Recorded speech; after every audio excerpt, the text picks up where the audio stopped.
माझं नाव रमा घरडे आणि मी ह्या राणी भोसले नगरात राहते आणि माझा एवढा परिसरामध्ये 1 2 3 4 5 लाईनी माझ्या आहे।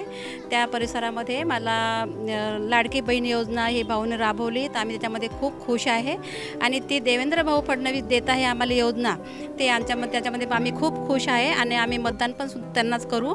आम्ही ते पैसे दिले आहे आम्हाला, ते आमच्या मुलांमध्ये आम्ही खर्च करणार आहे।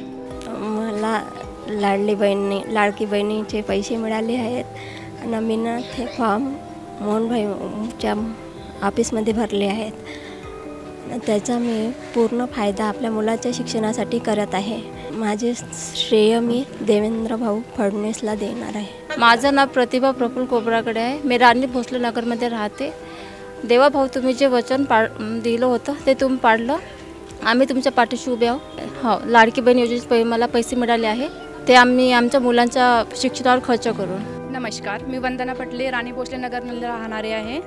देवाभाऊंनी आम्हाला जे हेल्प केली, जे मदत केली, त्यांचं मी आभार मानते मनापासून, कारण की आम्हाला त्यांनी लई मदत केली आणि आम्हाला जे लाडकी बहीण योजनेची त्यांनी जे स्कीम काढली त्यांचा आम्हाला लाभ झाला आहे। ते लाभ झाला आहे, आम्ही त्याचा लाभ घेतला आहे आम्ही। त्यांनी आम्हाला देवाभाऊंनी लई मदत केली, यांचं मी लई भारी। आणि 3000 रुपये यांनी आम्हाला दिले, ते आले आहेत आणि ज्या कुणाला नाही पण आले ते येणार, हे देवाभाऊचं वचन आहे। त्यांचा मी आभार मानते याकरता पण। ज्यामुळे त्या निराधार महिला आहेत त्यांना खूप आधार मिळतो आहे या पैशापासून। जसे ते देवेंद्र भाऊ आमच्या सगळ्या बहिणींच्या पाठीशी आहे, तर मी अशी त्यांना म्हणजे सगळ्या महिलांना, सगळ्या बहिणींना विनंती करते की त्यांनीसुद्धा देवाभाऊ सोबत त्यांच्या पाठीशी संयमपणे उभे राहावं।